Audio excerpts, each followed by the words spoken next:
Friends, હું કલા રામોલિયા સુરતથી કુકિંગ સ્ટુડિયો બાય કલામાં તમારું સ્વાગત કરું છું। આજે આપણે જોઈશું મગ મસાલા, એ પણ તદ્દન નવી જ રીતે અને નવા જ મસાલા સાથે મસાલો કરવાની જ ખૂબી છે। એકવાર જો તમે આ રીતે મગ મસાલા બનાવી લીધું તો વારંવાર તમે આ જ રીતે બનાવશો, એની મારી ગેરંટી છે। તો ચાલો જોઈ લઈએ રેસીપી। પણ હજી સુધી જો તમે મારી ચેનલને સબસ્ક્રાઇબ ના કરી હોય તો સબસ્ક્રાઇબ કરી લેજો અને બેલ આઇકન પર બટન દબાવી દેજો, જેથી મારા નવા વિડીયોની નોટિફિકેશન તમને સૌથી પહેલા મળે। તો ચાલો જોઈ લઈએ રેસીપી। એના માટે સૌથી પહેલા મેં 1 વાટકી જેટલા મગ લઈ લીધા છે। તેને આપણે અડધી કલાક માટે સારી રીતે ધોઈ અને પલાળી લેવાના છે।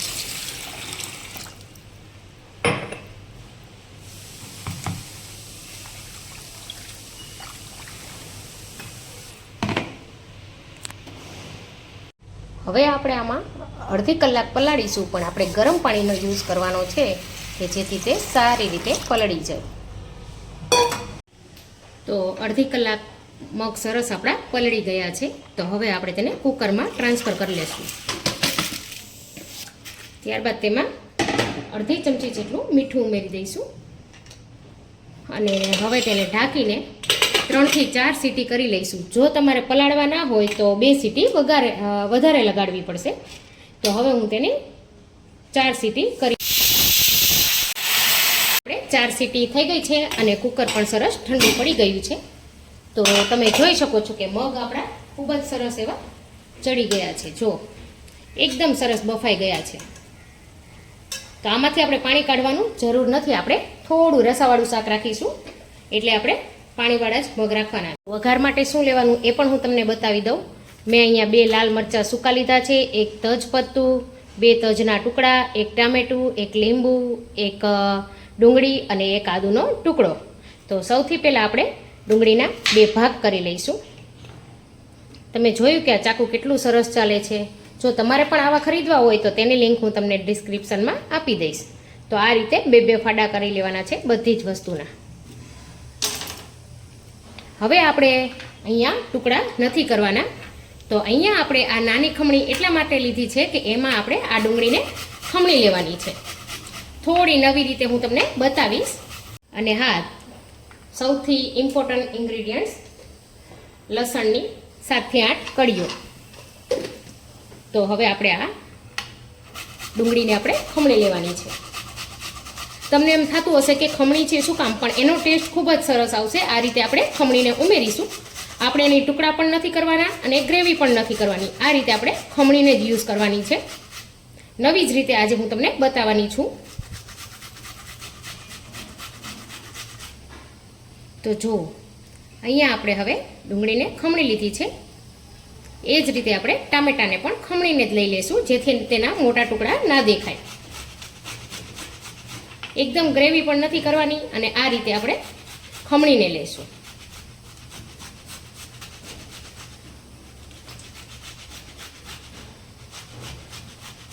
ખૂબ જ સરસ એવું ઝીણું એકદમ બારીક ક્રશ આવશે। જો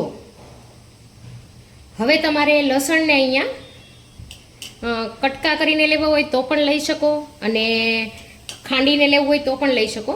તો હું સાથે જ આદુને પણ ખમણી લઉં છું, કેમ કે આ શાકમાં આદુ, લસણ, ડુંગળી બધાનો ટેસ્ટ ખૂબ જ સરસ આવશે। તો આદુ પણ મેં અહીંયા ખમણી લીધું છે। તો હવે આપણે લસણને એકદમ ઝીણું ઝીણું કાપી લેશું, આ રીતે તેને, જેથી તે વઘારમાં ખૂબ સરસ દેખાશે। આ રીતે હું એકદમ ઝીણું કાપી લઉં છું।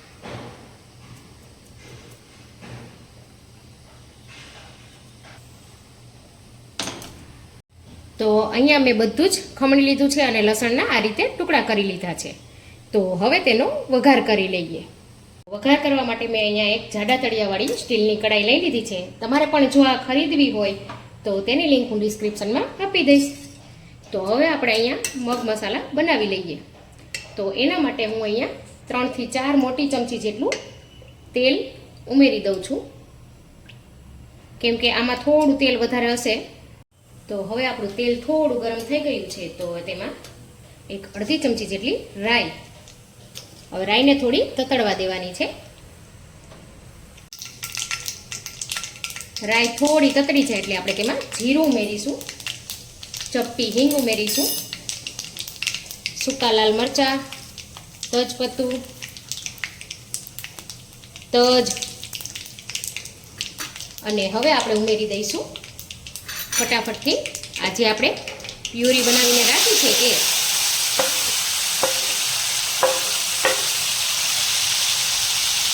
તો હવે સારી રીતે મિક્સ કરી લઈએ.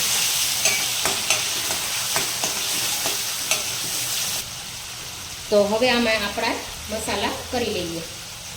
તો એમાં આપણે 1 ચમચી જેટલું જીરું,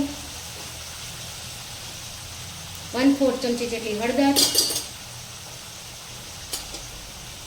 1 ચમચી જેટલું લાલ મરચું, અને મીઠું આપણે મગમાં ઉમેરી દીધું છે, પણ અત્યારે અહીંયા આ મસાલા પૂરતું ઉમેરીશું. અને હવે સારી રીતે મિક્સ કરી લઈએ. હમણાં થોડી જ વારમાં આ ડુંગળી અને ટમેટું ચડી જશે એટલે તેલ તરત જ છૂટું પડવા લાગશે. જો ખાલી 1 મિનિટમાં જ ચડી જાય છે. તો આમાં આપણે થોડું પાણી ઉમેરીશું ખાલી,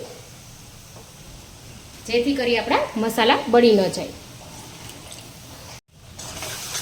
અને હવે આને આપણે 1 થી 2 મિનિટ સુધી ચડવા દઈએ. આમાં આપણે લીંબુ ઉમેરવાના છીએ અને ટમેટું પણ ઉમેર્યું છે.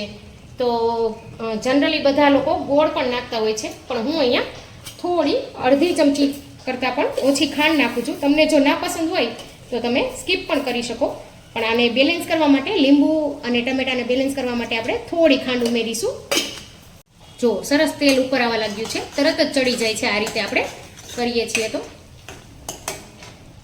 તો આમાં હજી હું થોડું પાણી ઉમેરી દઉં છું, 2-3 ચમચી જેટલું. અને આમાં આપણે ઉમેરી દેવાનો છે 1 ચમચી જેટલો બેસન. આ રીતે છૂટો છૂટો ઉમેરી દઈશું. બેસન ઉમેરવાનું કારણ એ છે કે આપણી જે મગ મસાલા બનાવીશું એની ગ્રેવી સરસ ઘટ્ટ થઈ જાય, એટલે આપણે બેસન ઉમેરીએ છીએ. આપણે સરસ મિક્સ કરી લઈએ આ રીતે, અને બેસનને પણ થવા દઈશું સાથે.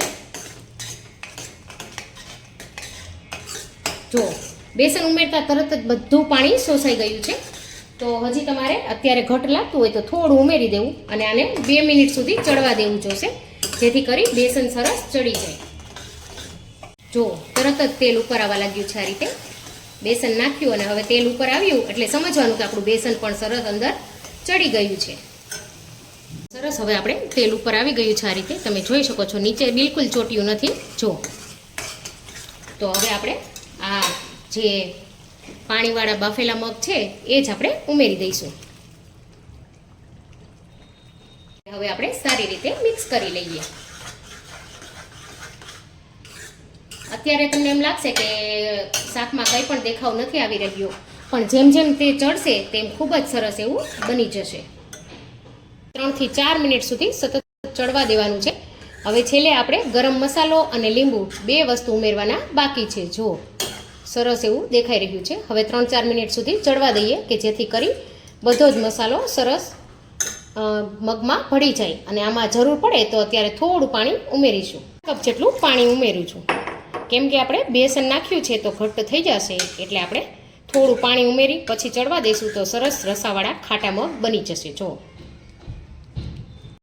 જો તો હવે ખૂબ સરસ એવું ચડી ગયું છે. તો હવે આપણે તેમાં ફાઇનલી લાસ્ટમાં આપણે અડધી ચમચી જેટલો ગરમ મસાલો ઉમેરી દઈશું, અને આપણે હવે લીંબુનો રસ ઉમેરી દઈશું.